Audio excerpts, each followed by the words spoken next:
तो हाजिर हूँ मैं आपकी रेडियो सखी ममता सिंह लेकर आज के फनकार।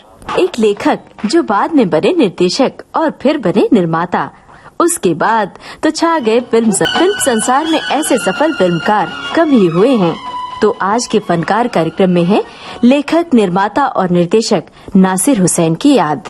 एक्चुअली तुमसा नहीं देखा अपने वक्त की काफी एक बहुत ही मॉडर्न फिल्म थी, और ये चचरान की खास बात भी थी कि वो उनमें एक बहुत मॉडर्न अप्रोच था फिल्म मेकिंग का।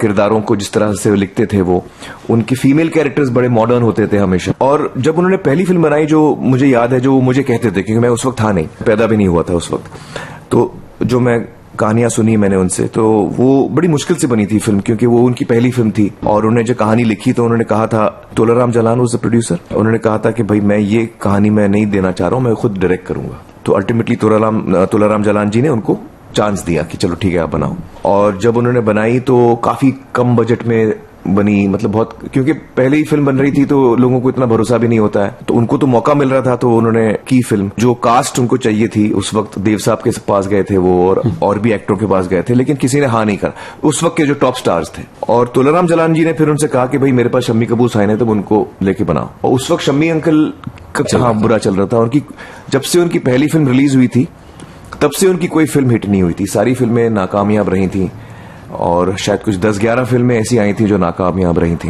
तो चचान मुझे बताते हैं कि शुरू में वो थोड़ा घबराए हुए थे कि मैं शम्मी को लूंगा तो क्या होगा फिल्म का, कोई लोग देखने आएंगे नहीं आएंगे।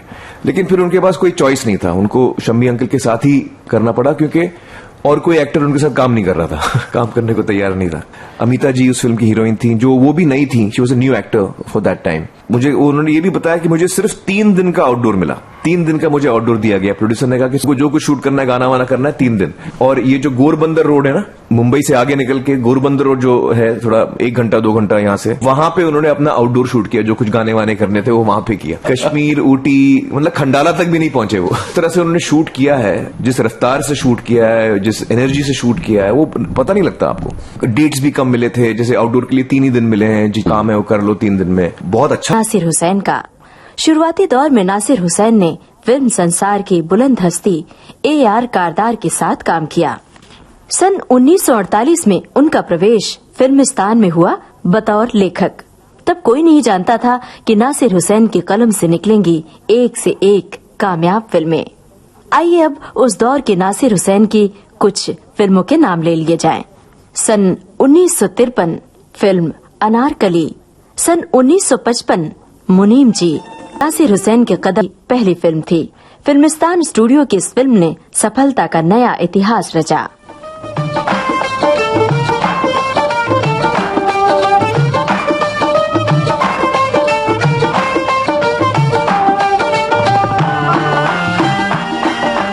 यही वो फिल्म है दोस्तों, जिसने शम्मी कपूर को स्टार बना दिया।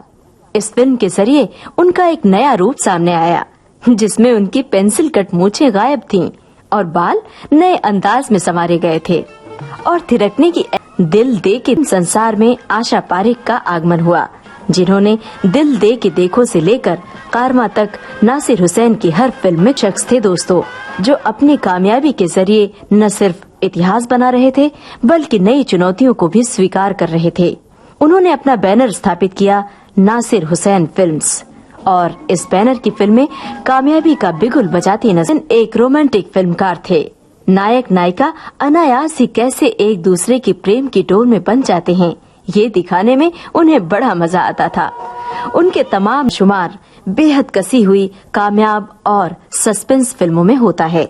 इसका निर्देशन विजय आनंद ने किया था।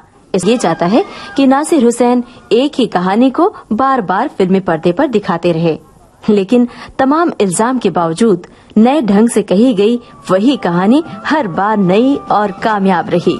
दोस्तों, नासिर हुसैन की फिल्मों की एक और खासियत आपकी ये रेडियो सखी बताना चाहती है। नासिर हुसैन प्रोडक्शंस की लगभग सभी फिल्मों में टाइटल सॉन्ग शामिल किए गए हैं, और वो सभी बड़े कामयाब रहे हैं।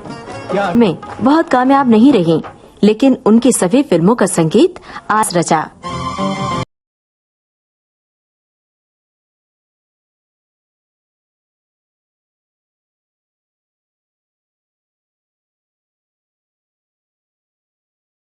से और स्वर रेडियो सखी ममता सिंह का, संपादन और प्रस्तुति रमेश गोखले की।